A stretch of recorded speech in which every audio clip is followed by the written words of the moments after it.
Hello and welcome to episode 46 of Can We Still Be Friends, a podcast that tests the limits of the friendship between two people who mistake movie taste for personal morality.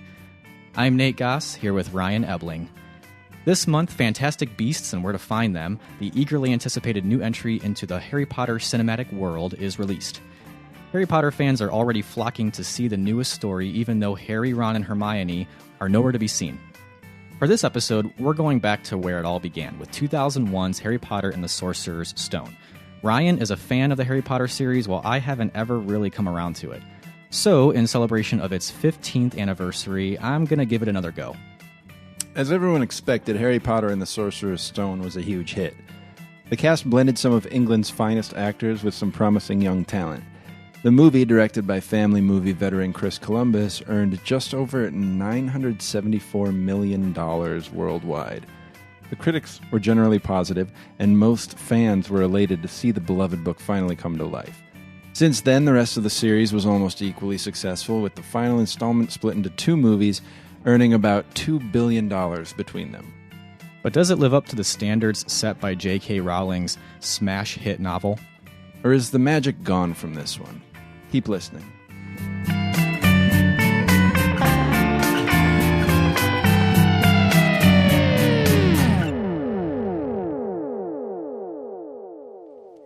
Excuse me. Who are you? Rubeus Hagrid, keeper of keys and grounds at Hogwarts. Of course, you'll know all about Hogwarts. Sorry, no. No? Blimey, Harry, didn't you ever wonder where your mum and dad learned it all? Learn what? You're a wizard, Harry. I'm a what? A wizard. And a thumping good one, I'd wager, once you trade up a little.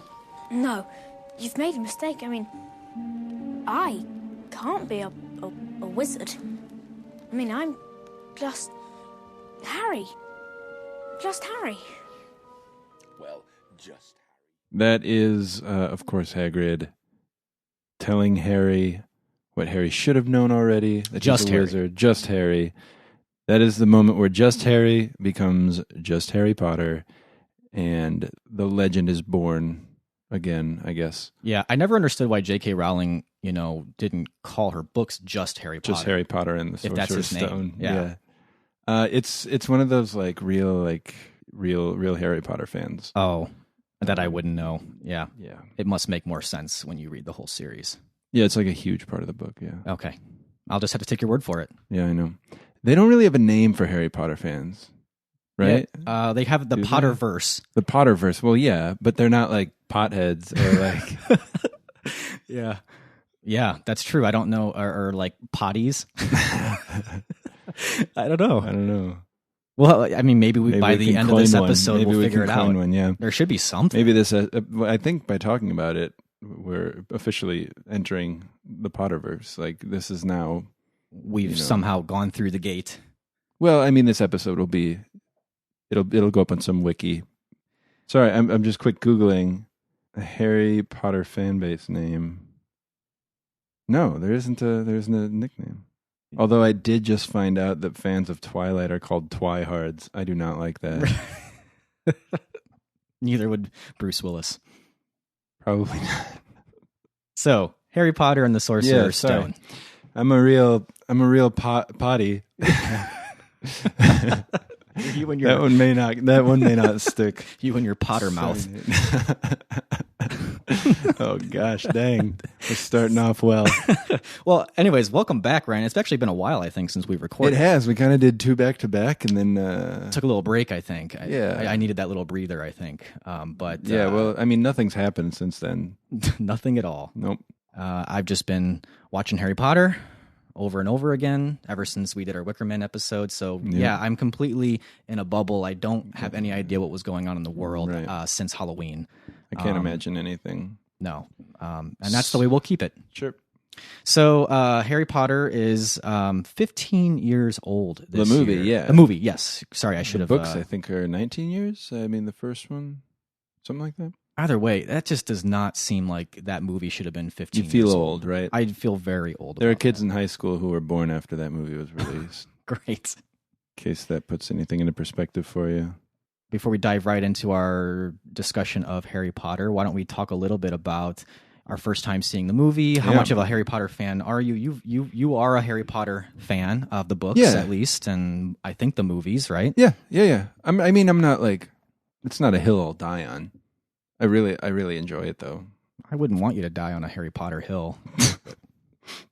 I'm glad to know that if that were happening, that you would retreat. There are Harry heads who would. I like that one. Harry heads. It's not a bad one. That's not a bad one. Yeah. We'll put that. Have the intern put that on the whiteboard. Okay. All right, it's done. All right. So, why don't you talk about maybe, if you can remember 19 to 15 years ago, your memory of Harry Potter and the movie series. And I'd also like to, maybe have you talk a little bit about, because you continued with the series, right? Like, you've watched all the movies. Yeah. Okay. Which it's kind of funny. The way you're saying it sounds like, oh, wow. But there's like, to me, it is. There's billions of people who have seen all 7 movies. This isn't like some niche thing. I know. Like, tell me, how did you get into Harry Potter? How did you hear about it? I honestly, I didn't see the movies. I don't think I watched any movie or read any book until 3 of the movies had come out. The third one being Prisoner of Azkaban? Yeah. Azkaban. I say Azkaban. Okay. Because I'm American. I don't know. I really only saw that because Alfonso Cuarón directed it. And we're like, oh, well, that catches us off guard and whatever. Right. And okay. You were a little late to the game. So like 6 of the books had come out and 3 of the movies. I genuinely don't remember if I read the book or saw the movie first. It wasn't really important to me. I wasn't. Mm-hmm. But at any rate, I know that I read all 6 books in the course of like a month. Just pretty much tore through them then. Yeah. And that's easy to do. Like they're long, but they just fly. Yeah. J.K. Rowling really does know how to like keep you engrossed, keep you moving. Yeah. And like I said, I don't remember the first like instance of what happened when I saw the movie. But I do remember what I felt, and it was just like, this is a really like childlike, warm movie. Now, you're talking about Sorcerer's Stone? Yeah. Or are you still talking about Prisoner? Yeah, I'm talking about, because I didn't watch Prisoner of Azkaban first. I watched them in order. Yeah. It just felt very like my childhood. Like it just brought back a lot of like childhood movies, and like the sense of wonder in those first 2 movies is just very innocent feeling, and just like it became a movie. Those first 2 movies, which I would consider the worst 2 of the series, those 2 became the ones that if I ever rewatched Harry Potter movies, it was those 2, just because it was just brought back those warm feelings. Yeah. I mean, Chris Columbus, Home Alone and wrote Gremlins and whatever. He just kind of gets that point in our lives. He has that sensibility, which maybe that was a really pointed choice, because they could like hit the kids in their childhood, but then also hit another generation's childhood by choosing Christopher Columbus. I don't know. I don't think he was like the perfect director, obviously, because the directors that came after him, but you can see the decision making that would have gone into choosing someone like Chris Columbus for the first 2 movies. Yeah. So for me, I don't think that they're great movies, but they do a great job of capturing the feeling of the books and capturing the feeling of what a movie for kids should be. I can't say that when I saw it that I had that feeling. So I understand what you're saying. I just didn't have that feeling. I remember I saw Sorcerer's Stone in the theater. I saw it actually, I believe, I don't remember what the opening weekend was, but I saw it over Thanksgiving weekend. I remember that. And I was 2 days ago. Okay. No, 3 days ago. Sorry. Okay. I just saw somebody said like Fantastic Beasts and Where to Find Them was released 15 years and 2 days after the original Harry Potter. Gotcha. We're now 1 day after the release of Fantastic Beasts and Where to Find Them. So we are 15 years and 3 days after that the is some quick original. math. That is some quick math, Ryan. Oh, I found that fact out yesterday, and I've been mulling it over. Oh, okay. Yeah. It sounded quick because you were just rolling it off your tongue. Right. But anyways, I saw it because I was at my relatives for Thanksgiving, and my cousins were humongous fans of the books. They were actually a little bit younger than me, so they were that perfect age. Because I believe, 15 years ago, so I was already like a freshman in college when it came out.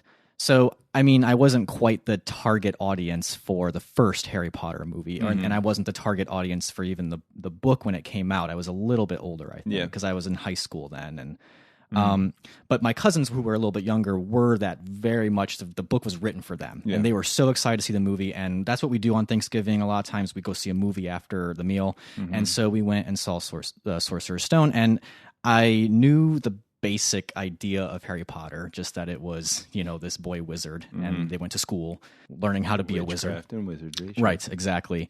So I kind of knew generally what I was getting into, and I knew it was something that was more of maybe not a kid's film, but like a family film. Yeah.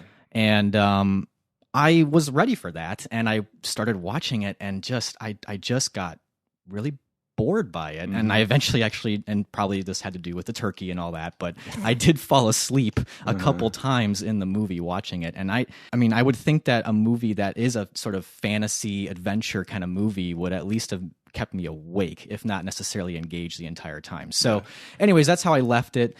And I did see Chamber of Secrets. Didn't like that either. So I pretty much wrote off the series. I haven't seen a single Harry Potter since then, because and I know that, yes, it had different directors, but by then I was kind of tuned out. Yeah. Now, my wife is a humongous Harry Potter fan. A real whiz kid. I like that I can one put too. That one forth. What was the one you said? Harry Head? Harry Head. She's a Harry Head, a whiz kid. A whiz kid. A Potter. Potty. Pothead. A pothead. She's all of those things. Okay. And oh boy. She's read the books multiple times, and she was kind of like, well, you really need to read the books. And I've read 3 of the books, and the books didn't even really grab me. I got through the 3rd one, and then it's not that I hated them, it's just that other books came up and I just never continued with the series. It's now been a few years. They just have never grabbed me. It's almost like as soon as I get done reading them or watching one of the 2 movies I saw, I can't even barely explain like much of what happened in them, or like I can't remember the plot hardly of any of the books. It's just not a memorable thing to me. It's never been something that's resonated with me or grabbed me.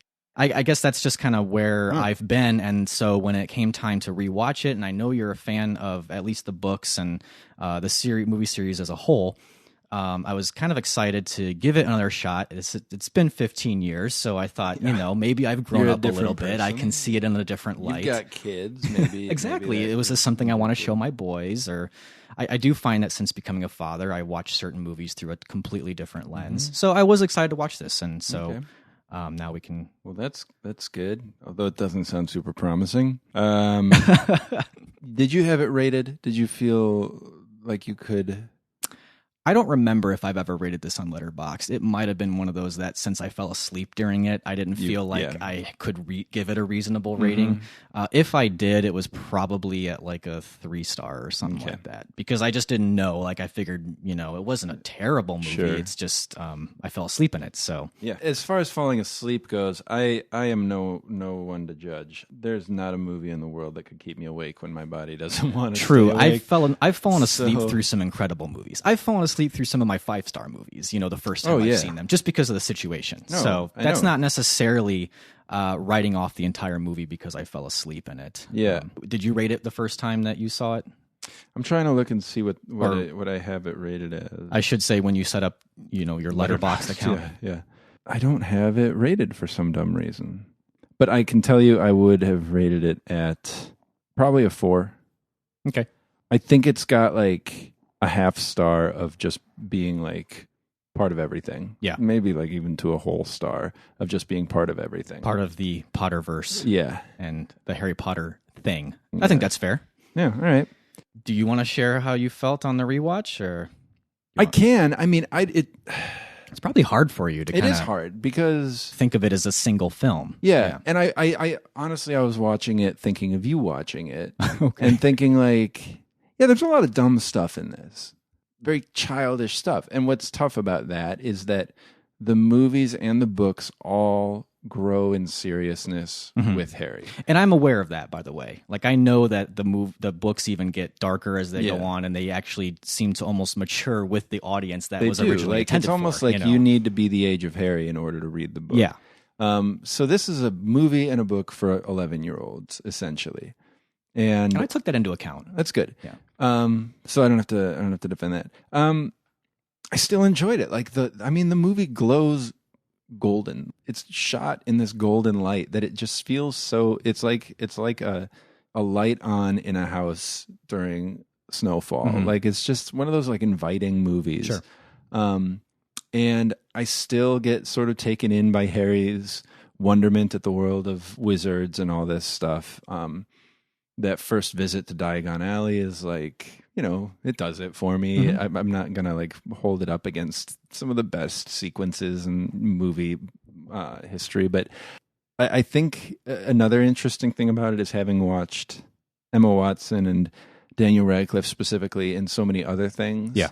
To watch where they started, and it's sort of funny, but also I think more so with Emma Watson, I was like, oh, she was actually doing some good acting. Like, yeah, no, back I mean, then. yeah. And so it's tough for me to say what I think about the movie because it's not like I don't know about its flaws, and it's not like I can't sit there and like make fun of it, but I still just really enjoy it, and I kind of want to hear what you have to say. That's not super helpful of what I just. No, I get it. That little stumbling tangent. I mean, I will start by saying, the last thing I would ever want to do to anybody, and especially you, as someone who I know. Thank you.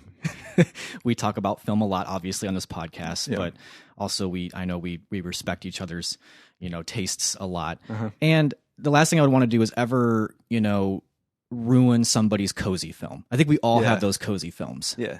I think if you have a film that just brings that warmth to you every time you watch it, there's no need to have somebody come on and tell you all the flaws in it and tell you why you should hate it. I will just tell you from my experience, and I even get what you're saying. I do think that there's some scenes in there and some parts of the movie that do radiate that warmth and that glow that just really do make you feel, good when you watch it and bring you some of that childlike wonder. I'm just going to say that for my rewatch, it still bored me. Yeah. And there are some things about, I realize, and I don't even know if it could be inherent to Harry Potter itself. I don't know if the movie could have fixed them, but there are some things that just frustrate the hell out of me about this movie and maybe Harry Potter in general. I don't know. Maybe we can get into that. Okay. But I don't want it to turn into you Yeah. should hate this movie. No, you are dumb I for liking I don't it, see you doing that. I don't know why. I think it is me. Part of it could be that I took a quiz after watching it and to see what house I would be in, and I was in Slytherin. You were? I was. Okay. Yeah. That's fine. I think that's one of the big flaws of the book and the movie, especially this time, is that it's so black and white. But that is something that ends up, as Harry matures, he sees more sides to Slytherin and people who are in Slytherin. You mean that Slytherin is, quote, very determined and ambitious? Uh-huh. That they tend to have a clear vision of the future and are very meticulous and directed when working towards their goals. Yeah. So I guess but Those in the are- first movie, to be Slytherin is just to be scum. It's just to be the know? worst thing. And, Yeah. yeah. But I mean, how do we want to take this? I guess. I mean, to me, okay. So letterboxd rating, I'd probably put this at like a 2.5. I don't really ever want to watch this movie again. Sure. I don't think it's ever going to click with me. And again, watching it,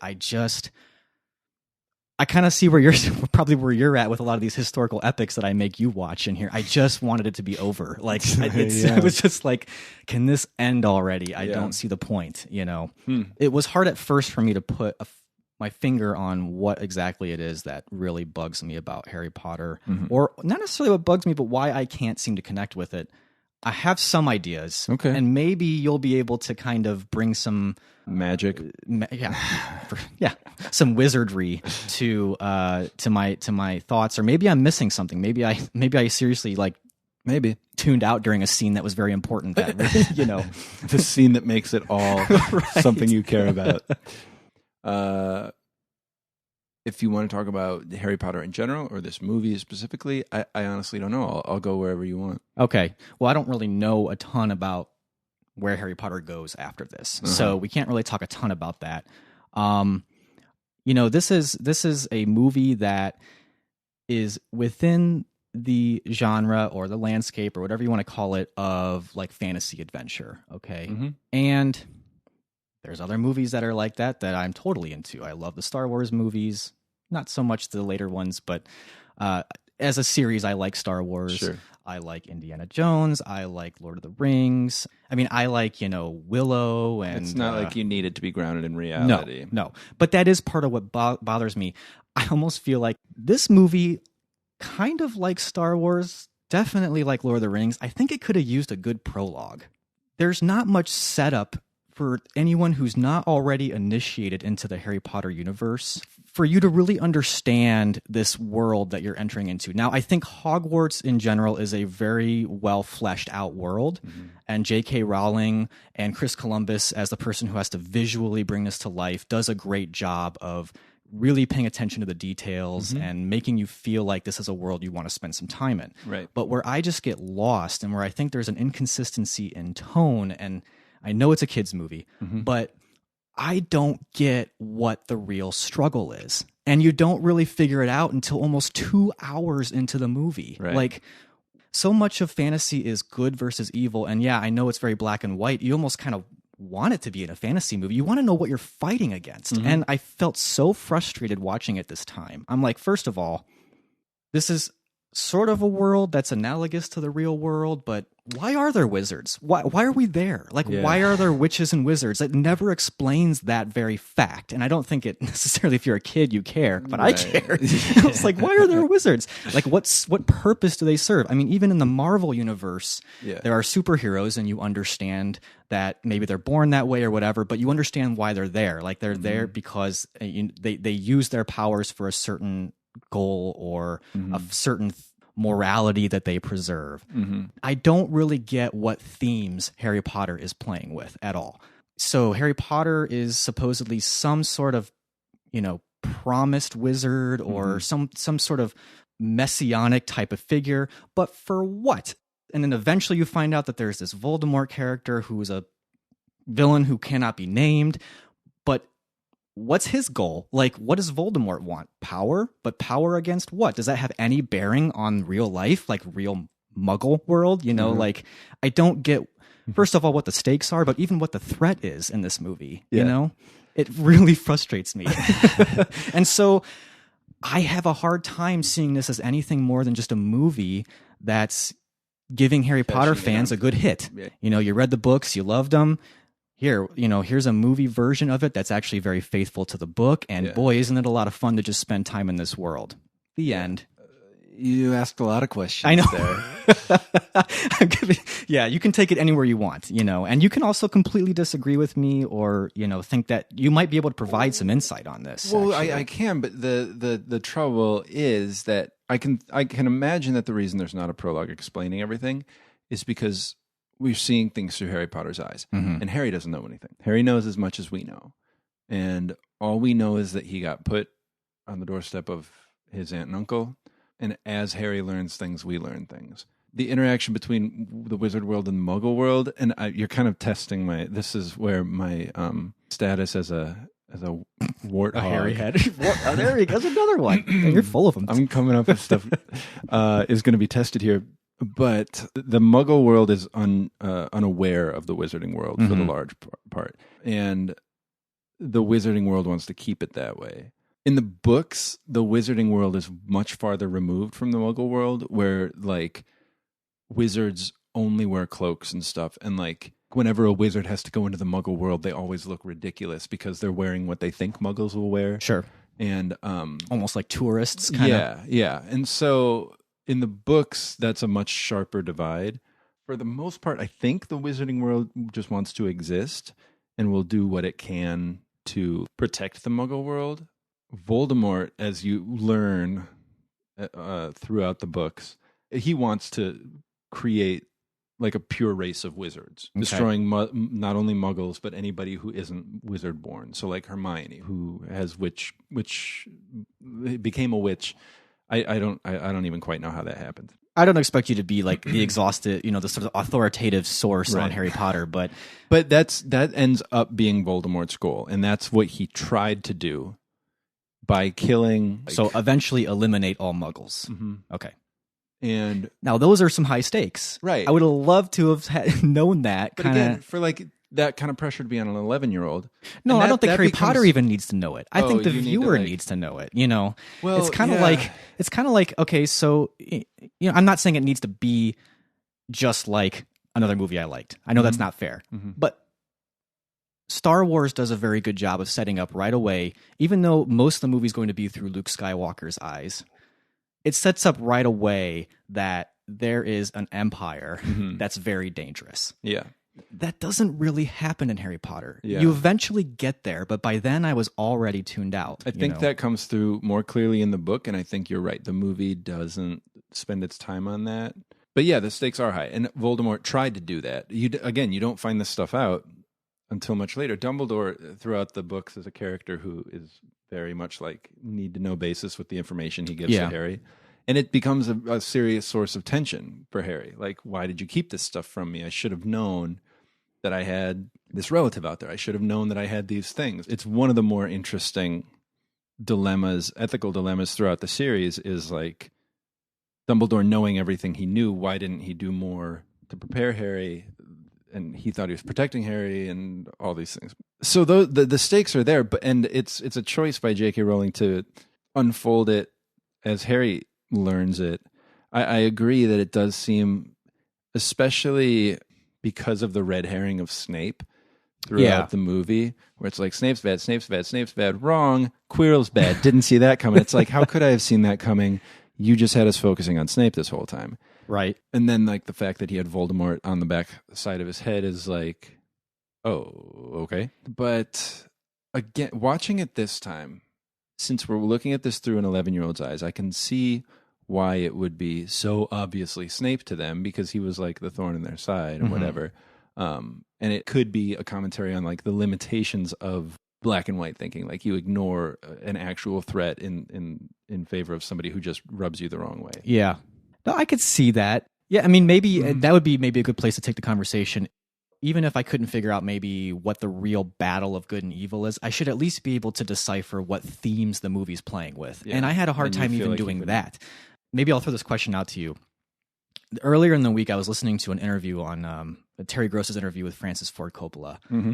He talked a lot about how every movie he makes, he tries, and preferably down to one word, he tries to come up with the theme of that movie. So, for instance, The Conversation, the theme was privacy. For The Godfather, the theme was succession. And it made me start to not necessarily, I don't think every single movie needs to have like a one-word theme. And I'll tell you, as an English teacher, I tell my kids that if they can boil it down to that, they got it wrong. Oh, really? Yeah. Well, because I say if it's one word, it's a topic. If it's a sentence, it's a theme. Well, and he's And- coming. Yeah. He's coming at it from a director's point. His whole point was. What does he have in mind when he's? And to a greater point, his idea was if you can boil it down to one word, it helps you as a director to know what decision to make, even when it's a very detail-oriented thing. So even when it came down to in The Conversation, what jacket Gene Hackman should wear, Right. privacy was the theme. So he found a jacket that was like kind of see-through. See-through-ish, Yeah. right. So put that aside. Sure. I'm not saying it needs to be one word, but I could not figure Yeah. out what this movie was about. The I had a focus few that brings ideas. it back, yeah. It could have been about friendship, camaraderie. I don't know. It could have been about identity, which I feel like the movie probably does more with, or the series, I should say, does more with later, and destiny. Yeah. But I feel like if you're just going to look at this one movie of the series, I don't know what the focus is on this Yeah. movie, you know? Even though it is a faithful adaptation, it still leaves a lot out. The book is a lot more of a mystery about Snape, but also like what's going on with the Sorcerer's Stone. So Which in the movie, the Sorcerer's Stone doesn't come up till a very long time into the movie. yeah. Kind of like, oh yeah, I kind of forgot that this was called the Sorcerer's Stone. We're just now getting to what that is. Oh my gosh, we've been watching this movie for how long? Yeah. The movie was in a tough position too because it was setting up a lot. Yeah. Like you could almost say that this movie is prologue. It's doing all this groundwork. So as far as like a focus of what like this movie is about or going for, I would probably say identity more than anything else, because everything about what he knew is gone. Like who his parents were, what he is. He's no longer a muggle. He's no longer just this kid who lives under the stairs, like one of the lowest people in his world. Now he's this person that everybody knows who he is. He's very important. How does he reconcile that? And like at the end of every year, he goes back and lives with the Dursleys. So like whatever happens to build himself up every year gets knocked back down at the end of the year. But even that, like the Dursleys are such a cartoonish family. Yeah. Here he comes, the birthday boy. Happy birthday, son. Why don't you just cook the breakfast and try not to burn anything? Yes, Aunt Petunia. I want everything to be perfect for my Dudley's special day. Hurry up. Bring my coffee, boy. Yes, Uncle Vernon. Aren't they wonderful, darling? How many are there? 36. Counted them myself. 36! But last year I had 37! Yes, well, some of them are quite a bit bigger than last year. I don't care how big they are! No. This is what we're going to do. Is that when we go out, we're going to buy you 2 new presents. How's that, Pumpkin? By the end of the series, like they're not. They Yeah. like as the Wizarding world starts bleeding into the Muggle world and the threat becomes much realer, the Dursleys kind of like see Harry as like They need his help. Yeah. Yeah. Well, I mean, and it is shot very cartoony. I'll take 11-year-olds into account there. But, there were a bunch of things that I was watching and I was like, ugh, okay. well, but that Which tone, is kind of like all part of it. I know, but that tone isn't carried through at all. I mean, it's just kind of completely abandoned once they get to Hogwarts. So it's not so much that I'm against that tone. It just seems like an inconsistent choice. Sure. You know? Sure. Let me like quick try to justify that choice. Harry doesn't feel at home with the Dursleys. Yeah. But he feels at home at Hogwarts. Like he finally feels like that's part of who he is. Yeah. So the fact that Hogwarts feels like a more realistic world you can live in versus the Muggle world, that thematically does make sense. Yeah, that's a good point. So I would say probably identity is like this one. And the friendship and that sort of thing, because everybody's trying to like figure out who they are. And you see like Ron's really good at chess and like all that sort of stuff, but finally at the end of the movie they have to like use that stuff in these very real situations. Now what do we do? It's obvious, isn't it? We're gonna play our way across the room. All right. Harry, you take the empty Bishop Square. Hermione, you'll be the Queenside Castle. And as for me, I'll be a knight. So they're sort of proving like, oh, this thing I was always good at, it's actually something that can It's make kind a of like difference. the wax on, wax off, paint the fence moment of the Karate Kid. Right. Along those lines, yeah. I think identity would be, a really interesting thing to play around with the movie. I guess part of I think why that doesn't seem to work as well is I actually realized I haven't watched anything else Daniel Radcliffe's been in other than these Harry Potter movies. Oh, really? I don't think. But my understanding is that I think he perhaps got better as he matured as an actor. He definitely did. But I don't think he sells it very well in this first No. movie. I think almost No. like I watch it and I'm like, well, he was cast because he looks like Harry Potter. Yeah. Like he's not selling that identity crisis very well at all. Even when he's living with his Muggle family, the Dursleys, right? Yeah. You get that he's obviously being treated poorly. Right, but he's not really but he- selling it. Like He's not selling it just as sort of like yeah. He's kind of like annoyed Yeah. at his brother, and then when he gets to Cousin. Hogwarts, you would think, "Oh, I finally found my family." I think the movie tries to sell that with all Yeah. the stuff around it, but he's not really selling it at all. No, he's not that good. I will tell you, I agree. Though Emma Watson as Hermione is definitely the best character I think of the kids in the movie. Leviosa. Stop. You're going to take someone's eye out. Besides, you're saying it wrong. It's Leviosa, not Leviosa. You do it then if you're so clever. Go on. Wingardium Leviosa. And I might as well go into some stuff I do like about the movie. I mean, Sure, I really why not? like. It really made me miss Alan Rickman. I yeah. really liked his, performance as Snape, Maggie Smith. The whole faculty of the school was Yeah. great. And And like, they only get better throughout the series. I'm sure. I mean, those are great actors, and as you said, if the characters get more complex, I mean, those actors can handle that heavy lifting. But You know, I also believe, like I said, that Hogwarts as the school, it's well portrayed. It's well thought out. I love like the moving pictures and the paintings and stuff like that. That has some wonder to it. Yeah. At the same time, Chris Columbus, he has his strengths, I guess, as far as, you know, pulling off a well done family film. Yeah. That may be as far as I go. Yeah, I kind of felt like some of it was kind of strangely unimaginative. He doesn't have much vision. There's not much character to the movie itself. And I thought it was odd that like a lot of the scenes that take place in the dark, they're almost lit like stage plays would light a dark scene. Whereas I imagine like an Alfonso Cuarón would do really well with a dark scene, you know? And this just had like a lot of blue light and just kind of was always shot in a way where I sometimes felt like I was watching actors on a stage, and it just seemed kind of uninspired and missing that wonder that you would think would be. Yes, safe's a good word for it. Yeah, he didn't want to screw it up, and I don't necessarily fault a movie made in 2001 for not having the best CGI, but some of it does have a very video game stuff feel to it. Yeah, and that's the other thing that kind of in the book it feels so much more natural because she can sort of just describe like, you know, there was a Quidditch match and this happened and this happened and this happened. Yeah. Keep it character based. But the movie, it's like, what are they going to do with Quidditch? What's Quidditch going to look like? And so it's got to be this like really elaborate showpiece that, you know, halts the story. Yeah. And to go with that sort of elaborate showpiece, I think some of the score is perfect, pitch perfect. You know, some of the score is that, you know, that kind of warm brass that you get when you're in Hogwarts, and then others of it is that really generic kind of epic score that just kind of makes it seem like they wanted the movie to be bigger than it really was.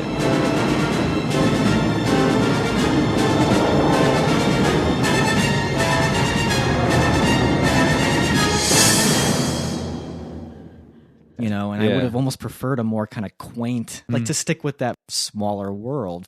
And I do think that the later movies achieve a better balance there. That things that are intimate and character driven, they're fine just making it that.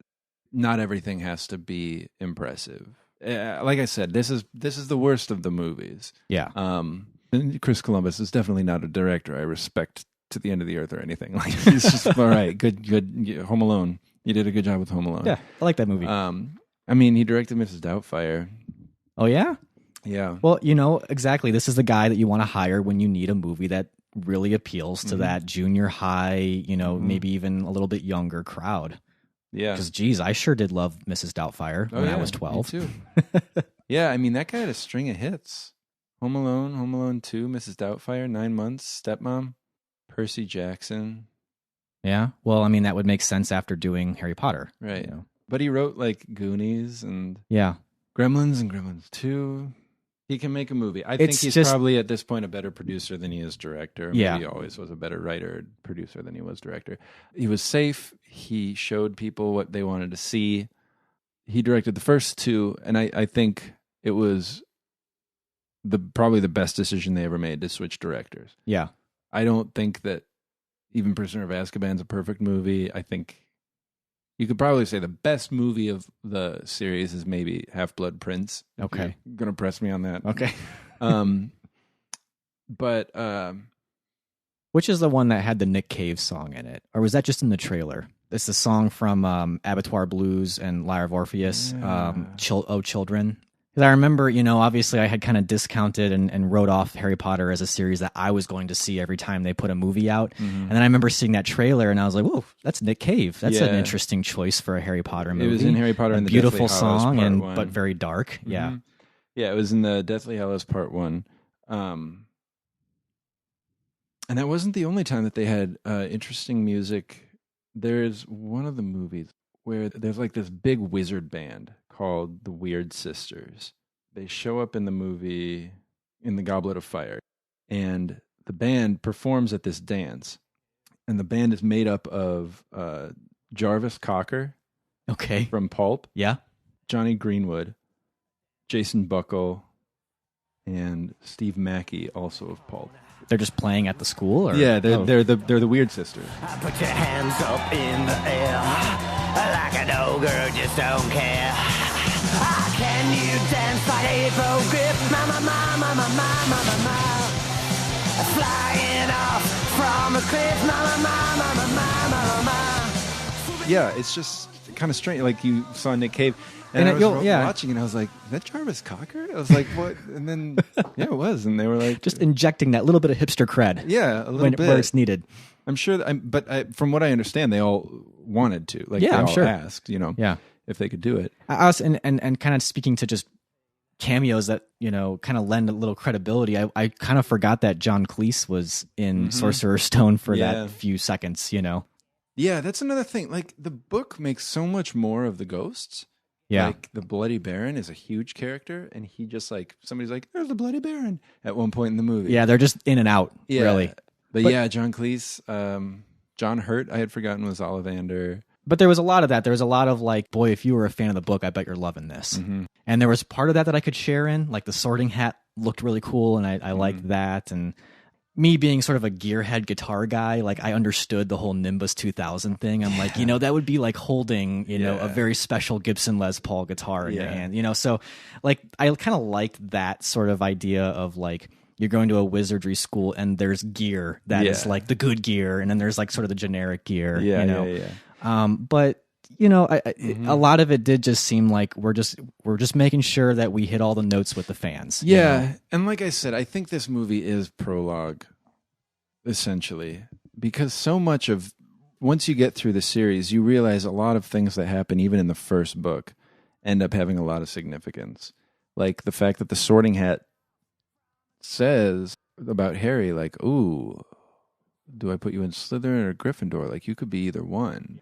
And like that actually is significant later. Yeah. That Harry has the qualities of a Slytherin and the qualities of a Gryffindor. And like, yeah, I get what you're saying. And again, like as I was watching it again, I was like, this is going to be a tough conversation because I don't really stand by this film. There's something about it that it does right. A lot of things it does right. And a lot of those things are just feels, like not really technically proficient things. It's not airtight. Kelsey actually said while we were watching it, she's like, if you think about it, it's really weird that there's 3 11-year-olds heading up this investigation. Like, it's like, yeah, it's true. I mean, there's a lot of things that are like inconsistent for me that I still have questions about Harry Potter, and maybe some real fans would be able to shed some light on it. But like, why spells and wands are so important, but then sometimes like somebody can just snap their fingers and the whole room's filled with fire. Like, so what, do you just get to that point, or what? Like, right? Or certain spells require the wand, others don't. Or... Right, and Harry can like make the glass disappear without a wand and not a spell. Like, is magic wishing? Like, what is this? So yeah, it's. I mean, every concern you have for like the movie's plot holes, kind of, for the most part, those questions get answered. A lot of what you're talking about. So I do wish you could see the rest of the series. Well, I could. I know do it exist. would. I wish you would see the rest Okay. of the series. But the trouble is, they're all still Harry Potter movies. Even Prisoner of Azkaban, it's still predicates the interest in that world and like the sense of wonder. If you're saying that the first movie really is prologue, I mean, I could, give it a chance and see where it goes. I feel like it has to get better because, like I said, my wife loves this series and she's read it multiple times. I've got so many friends who have done the same thing. I mean, well, let me put it this way, movie-wise, as far as adaptations of books, I kind of put Sorcerer's Stone on the same level I would put the movie adaptation of Chronicles of Narnia. And I didn't really care for that adaptation either, even though I liked the book Lion, the Witch, and the Wardrobe. But with Harry Potter, everyone kept saying the movies get better. Chronicles of Narnia is the exact opposite. It was like the movies just get worse and worse and worse. Yeah. So I'm kind of like, all right, I don't need to follow that series, but there's still a part of me that's like, maybe I need to keep going with the Harry Potter stuff. Now, you have seen Chamber of Secrets, right? When did you see and that? I didn't like that one either. Yeah. I fell asleep in that one too. Again. Yeah. And that one's not great. Ron is super annoying in that one. Chamber of Secrets was also, of the 3 books I read, my least favorite book that I read. Yeah. The thing about Chamber of Secrets is that it's got some very important elements that come up later. Yeah. So what I might suggest is just read a Wikipedia thing on Chamber of Secrets. Okay. Like to remind yourself of what happens, because Voldemort's history is very filled in there. One of the first Horcruxes is in that book. And then watch Prisoner of Azkaban and then see how it goes. All right. If I don't like Whenever Prisoner of you have Azkaban, though, I understand. I think that's going to be the end of the line for But me. you got to know what it is too. I mean, like, I'm not saying it's the best movie. You know, it's the series definitely shifts. All I'm looking for is somewhere in it for it to connect with me. Yeah. So, and it may not. If that happens in the third movie, then I think I'd be good. Same thing happened with The Wire. When I watched that, it took like 5 episodes for me to actually get into The Wire. That's true, and you gave up on it. I did. I told you to go back. You did. So I would. There's some precedent. Yeah. That's why we started this whole thing, because that's what we did to each other. You should watch that again. Well, let's. So how are we doing? How's our friendship doing here? I feel fine. We don't agree. I think we've got a mutual understanding. Yeah, that's a mutual understanding, I think. This is probably about as clear-cut mutual understanding situation. Yeah. Where you see where I'm coming from, I see where you're coming from. Yeah. Your rating probably staying the same, I'm guessing? Yeah. 4, 3.5. Yeah. I wouldn't really want you to drop it, to be honest. Like, that would make me feel bad if I did that, because I'd be like, why would I, for a movie that's just a comfort to people, why would I make sure that's not very comfortable for you anymore? Yeah, I got to make sure I don't do that. Word gets around, and at the high school I work at, kids I don't even know will come up and be like, I hear you hate Mamma Mia. I'll be like, I do. But I should probably make sure that I'm not, like, when they ask do, but me, that doesn't mean you have to. Yeah, I get why, I guess theoretically I get why people like it. So go ahead and like it. Just don't hate me for not liking it. Yeah. So I appreciate the stance you took on this. Now, I gave it 2.5, which is like right on there on the 3, which is, 3 is kind of like your average movie. But like I said, it bugged me. So, movie. Yeah. And you know what? This was good, I think, for the podcast too, because I think if longtime listeners have been listening for a while, they might get the impression that I just like everything. That's true. That's true. Which couldn't really be further from the truth. It's just that the movies we tend to pick or whatever. Yeah. It's been a while since we've done a movie that I had to kind of point out and say I don't like this movie. Yeah. Yeah, it's good. So it's good to have balance. Yeah. I don't know if we've achieved balance, but there's still, if we're just going numbers wise. True. All right. Well, I feel good about this. This is good. Why don't we go ahead and just talk about what we're going to be discussing in our next episode? Okay. The holidays are upon us. Indeed. Thanksgiving is, as the time of this recording, coming up very soon. Yeah, just a couple days away. Yep. And then, this episode will probably come up very close to Thanksgiving or after Thanksgiving. And so really our next one's going to be our holiday movie. And, the first year we did Christmas Story. I won't talk much about that. Last year we did Muppet Christmas Carol. It was a big love fest. Yeah. But we need a new holiday movie or Christmas movie or whatever you celebrate. Something to ring in the holidays for this podcast. And so we were looking through the holiday movies, and the one that kind of jumped out to us that we had both seen once but haven't seen since, but we keep seeing it lately show up on lists of like best holiday Christmas movies. Yeah. That, I don't think I always, growing up at least, considered a holiday movie. No, but and I think that's part of the appeal of the people who say, this is my favorite Christmas movie. Because they knew they don't like Christmas movies, and then this is something they... Sure. Yeah. That movie, Nate, go ahead and say it. We're going to be watching 1988's Die Hard, starring Bruce Willis and Alan Rickman again. Alan Rickman again, yeah. Let's keep that train going. So Die Hard is a movie that we haven't, I don't think, done a ton of action movies for this podcast. I don't think so. But I like a well-done action movie. Die Hard being sort of considered one of the best of all time. People say that about it, yeah. And I always forget that, it is technically a Christmas movie. Or, as the AV Club called that type of movie, Christmas adjacent. Yeah. Set in a Christmas-like atmosphere. Yeah. And it definitely, I think they're at a Christmas party, right? Am I remembering that correctly? I vaguely remember like holiday lights kind of being in the background for some scenes. Yeah. Isn't there a part with like I remember. Oh, that's glass on the field. I'm mixing up when. Home Alone. Home Alone, where he steps on the Christmas ornaments and hurts his feet, and Yeah. when Bruce Willis has to walk on glass barefoot. Right. I often mix up Home Alone and Die Hard, so just forgive me that little slip up there. Yeah. I would say that Home Alone is Macaulay Culkin's Die Hard. I don't think you'd find a lot of people who disagree with you on that point. If they did, they'd be wrong. I'm looking back at our list just to that. It was an interesting question to me. Have we done an action movie? We've done quite a few. I don't think we've done an 80s action. Like, we haven't done that type of action movie. The time is right for that. Christmas. Yeah, Christmas time. Right. Yeah. Time to talk about what is masculinity. Yes. You know?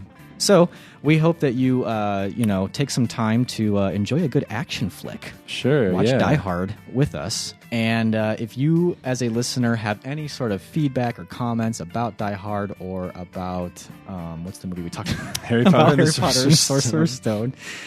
We would love to hear those. Actually, and what's the... Fantastic Beasts and Where to Find Them. You're doing great with the titles here. Has anybody seen that movie? I haven't. I don't know if yesterday. I will. Well, I know, but by the time this episode comes out, it'll have come out 4 weeks ago. Probably. It may or may not have come out 4 weeks ago. Yeah, I'm excited to see it. I hope I can see it in theaters. Yeah. Have you heard good things? I haven't heard anything. Yeah, me neither. But I'm sure Harry Potter fans will love it. And yeah, I'm sure I'll hear from my students on Monday. But probably all love it. I'd love to hear from our listeners on any of our past episodes on Harry Potter and about what you're doing for the holidays, movie-wise, and And maybe you're traveling for the holidays and listening to back episodes. Yeah. Who knows? And if you're listening and you go back in the past episodes and realize that you really think this podcast sucks, I want to know, before you unsubscribe. Yeah. Just let us know why. Yeah, be nice. Don't be overly rude. Okay. Ryan might not be able to take it. I don't want to read them. Okay. I will screen these before Ryan sees them so you can be honest. We've got several avenues for you to do that. We make it very easy for you. Yeah. We are on Facebook. We are on Twitter. You can just search the podcast name and we should come right up. And you can comment on our episodes as they're posted on Facebook or send us a message there, or on Twitter, just reply to us or follow us. And we also have an email. You can send us electronic mail. Yeah. That address is feedback@canwestillbefriends.net. Correct. Canwestillbefriends.net is actually our website as well. It's not just a clever ending to our email address. So that's also where you can leave comments on every single episode and check out the back episodes and look at the archive. And then, as if that weren't enough. Wow, yeah. Are you overwhelmed yet? I'm not. I can tell that some of our listeners are, but, in the spirit of Black Friday shopping, we're just going to overwhelm you with options. Yes. And sales. Sales on how to get in contact with us. That's right. And this is a freebie here. We've got a phone number. Whoa, we're giving this one away for free? We're giving away. This is a Black Friday sale. We have a voicemail box where you can leave messages for us completely free. Well, I shouldn't say that because there might be phone charges that apply. Yeah, if you're using a payphone, you'll have to pay for that. So just keep that in mind. But we're not going to charge you for leaving a voicemail message. That number you want to call, if you want to call it, is 847-306-9532. And bam, we just did it. That's it. That is it. It's out there. Now, I wonder if people have votes for the various Harry Potter fan names. Which one do you think is correct? So we've got potheads, we've got potties, we've got hairy heads, we've got warthogs, we've got whiz kids. Yeah, whiz kids. Right. I think there are other ones. I don't know if we said any others, but can you think of any off the top of your head? Rowling rousers. Rowling rousers. Okay. Okay. There may be something there. Rollers. Holy rowlers. Sure. You put you on the spot. I'm sorry. Yeah, I know. I'm really going out there here. Harry Potter sucks. J.K. Rowling.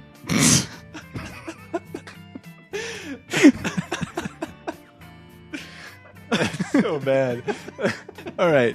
So cast your vote for any of those, or if you have your own name that you can think of for Harry Potter fans, leave that for us, maybe in a voicemail. Boy, when put into a corner, you definitely fight your way out. I don't know if I've made it out or not. I think I'm still backed in that Yeah, corner. you might be. I'd also there should be an other It's option on the ballot, there. though. So if It's anyone on the has a better ballot. one, I'd love to hear it. Yeah. And enjoy the Christmas season. Hopefully, we're going to catch you before Christmas with our holiday episode. Yeah. We That's should, the plan. hopefully. We may or may not. But, enjoy the time with the family. Mm-hmm. Those you love, remember that you do love them, no matter what right. they say. That's right. And we'll catch you next time. Yeah, stay strong.